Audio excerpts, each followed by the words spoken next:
Psoriatic arthritis இருக்கிறவங்களுக்கு இந்த மாதிரியான கருப்பு நிறமா இருக்கும். நகம் பூரா இந்த மாதிரி ஆயிட்டு வரும். ஸோ இன்னும் சில பேருக்கு பார்த்தீங்கன்னா, நரம்பெல்லாம் இப்படி புடைச்சிட்டு வலி கையில வின்னு வின்னு வின்னுன்னு வலி இருக்கும். ஸோ அந்த மாதிரி இன்னும் சில பேருக்கு இந்த மாரி வீக்கம். இதான் ஸ்டார்ட்டிங் ஸ்டேஜ்.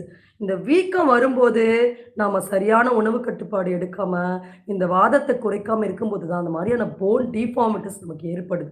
ஸோ அது நாளடைவில பார்த்தீங்கன்னா, இந்த மாரி கைகள் வந்து இந்த அளவுக்கு இறுக்கமாக, இன்னும் சில பேருக்கு பார்த்தீங்கன்னா, இந்த மாதிரியான கைகள் வந்து மடக்க முடியாத கண்டிஷன் போயிடுது. ஸோ இதுக்கான ரீசன் ஃபர்ஸ்ட்டு நம்ம நல்லா தெரிஞ்சுக்கணும்.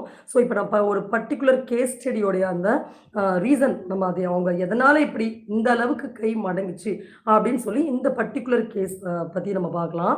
ஸோ இவங்க பார்த்தீங்கன்னா, கையில இல்ல உடம்புல வலி வந்தப்புறமே உடனே வந்து சில இயற்கை வைத்தியங்கள் தான் போயிருக்காங்க. ஆனா, அ எலும்புல வலு கம்மியா இருக்குன்னு சொல்லி, தினமும் முட்டை, சத்துணவு, பால் இது